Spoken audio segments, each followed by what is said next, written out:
All right, welcome back. So in this video, we're going to talk about the view menu. So let's head over to Photoshop. I'm already in here. I'm going to create new. And let's do Photoshop default size.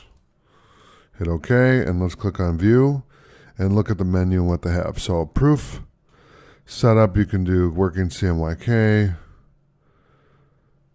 This is for setting up print stuff, proof colors, gamut warning, pixel aspect ratio. So square, you can do a different aspect ratio, and well, pixel aspect ratio. Square is good. Pixel aspect ratio correction, 32-bit preview options. Those are deactivated right now, but we can zoom in,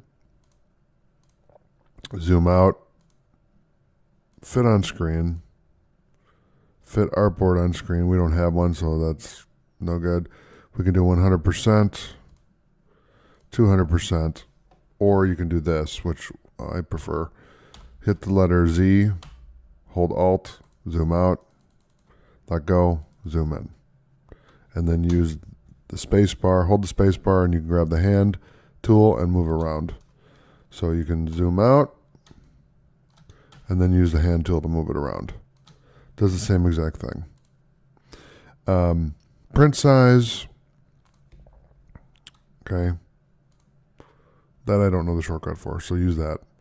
There's no shortcut. Flip horizontal. I'm going to undo that. They have screen mode. Okay, let's see what that is.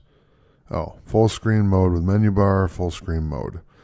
So with this, if you just hit the letter F, that's going to change the modes.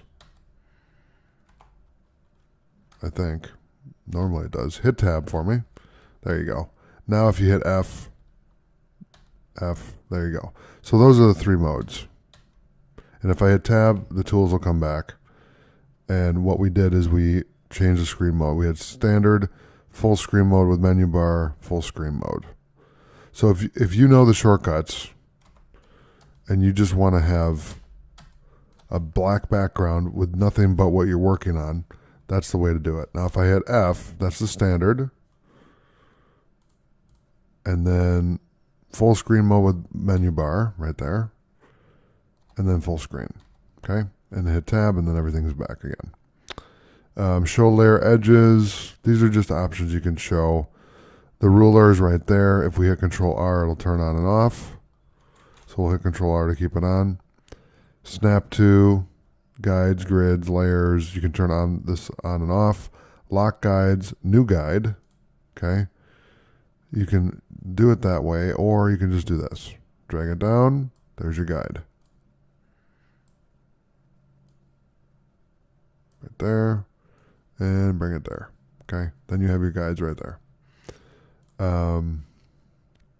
New guide layout. Okay, you can use that too. That's perfectly fine. Lock slice, clear slice. So slicing is more for web stuff. I don't even know where the tool is on here because they've changed it so much. I'm going to have to hunt for it to see what it is or where it is.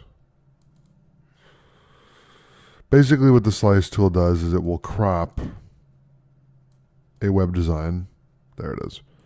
So what you would do is you'd slice this and then you would export it out, and it would. So if I did a slice like this, let's just say I sliced this one right here. And then I did this one. And then I did this one.